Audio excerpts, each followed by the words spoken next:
just want to do a deep dive into this B. Simone podcast interview that she had not too long ago. So if you all hadn't heard about it, this is what it is, okay? So basically, B. Simone has this podcast that she interviews people on it. It's a Let's Try Again podcast, and I'm not even gonna lie and say that I haven't watched it a few times.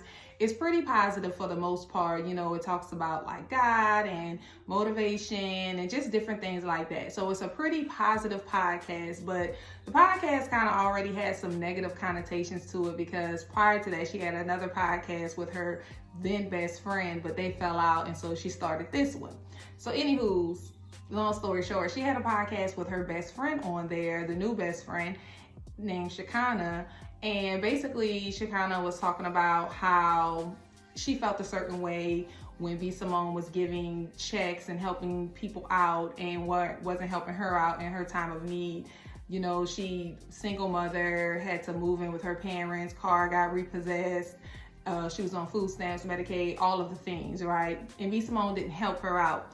And she said that she basically, she had to, not be upset with B. Simone and understand that this was something that she was going through, and that, it was a learning lesson, and, she learned a lot while, once she was in it, got out of it, things of that nature.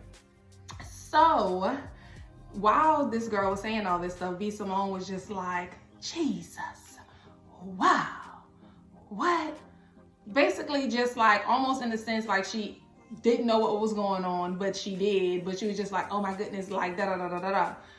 And a lot of people are tearing B. Simone through the frame. I mean, they are basically like, she's not a friend. She just like to see people beneath her. Who allows their best friend to be going through that much stuff, and then they're not helping out. And also on the podcast, she later goes on to say that she's invested so much money into that podcast that she's doing now. She's turned it into an app and things of that nature. So most of her money is invested in that, and she doesn't have the liquid to spend anymore. So she, can't go to Bloomingdale's anymore. She has to go to H&M. While she was saying this, she was crying, and people then again were tearing her down, saying that, what in the world? Like, you can't be relatable if you're sitting up here crying saying you have to go to H&M, but most of your fans who watch you are going to H&M and Fashion Nova and Shein and all of the things.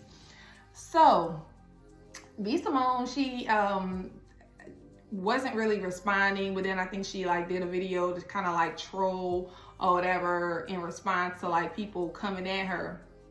So I just wanted to sit down and just kind of talk through this thing really quick. So first of all, it's crazy, right? When you get into a position of power where you're making a lot of money, you're obviously a millionaire. Like, she literally did this whole little video diary back in 2020 on the road to her becoming a millionaire. So we know she's, in the millions, right? And so her words, not just a Google search, her words. So, you would assume that someone who has that amount of money is going to be a giver or giving things and doing things. And she literally talks about how she gives to other people, how she does this, and stuff like that. So we know that she does give people money and support and things like that. She said it. So when it comes to her not giving her friend this money in her time of need, there's a lot of question marks, because it's like, okay, is this really your friend? If your friend is going through something, and you said that you bought people houses, you paid for people's divorces, why aren't you helping your friend out? Like, literally, you wouldn't even have to buy her house. She could move in with you. You talk about how big your house is, this nice house that you have. Why would you not help your friend? And there's so many schools of thought on that, because, there's the thing of, there are the people who like to be up here, and they like their people to be down here, and they never want to see them rise up. They always want to know that the people are below them and keep them there, right?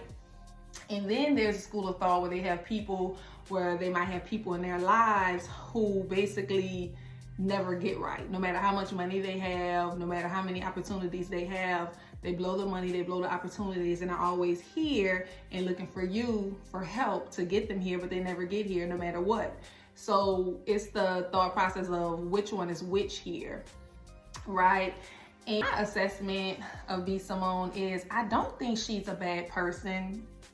I don't think she's mean. I feel like B Simone is like that cousin or that friend that just misses the mark with everything. Like they don't read the room, they miss the mark with multiple things. Like she was the one who probably went to a private school or went to a school or other school, and then when she got into like adulthood and society, it's kind of like she didn't really know how to maneuver and make decisions that made sense.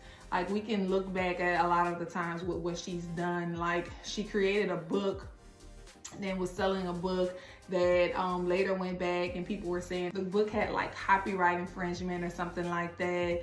You know, when Jackie O, I think that's her name, passed away tragically a few years back, she created this little page on Instagram. I think it's like a for friends only, where you had to basically like pay, like she monetized the page so people could see her going through the grieving process, right? Then she had this really booming podcast with the ex-best friend, and then all of a sudden they weren't friends anymore. She created this new podcast but never really talked about what happened. It was just, oh, we just moved apart, you know. And then she talked about like the 9 to 5, like she would never date a guy that's 9 to 5, that works a 9 to 5 or anything like that. And now we come to this where she's talking about, you know, the best friend is literally broke, poor, crying, struggling, and she's just there. Also in the podcast, it was something where her best friend got a really good opportunity and B Simone just had to get off the phone because basically she felt jealous of all the stuff that she has and the friend didn't. She felt jealous. Okay, so that's why I just like B Simone, she just misses the mark. It's like she doesn't understand, like, that's not a good look, sweetheart. Like this just doesn't make any sense. And then the audience that you're trying to appeal to are a 20, 30, 40 something group of people who are middle class, working class people who, you know, probably have, you know, vibe with your comedy and stuff like that, thought you were funny, thought some of your catchphrases were cute, and they vibe with you, but you're literally making it hard to like. And that's the problem. Like she's really just not that likable at this point because it's like you're out of tune with reality. Like what you're doing does not make sense.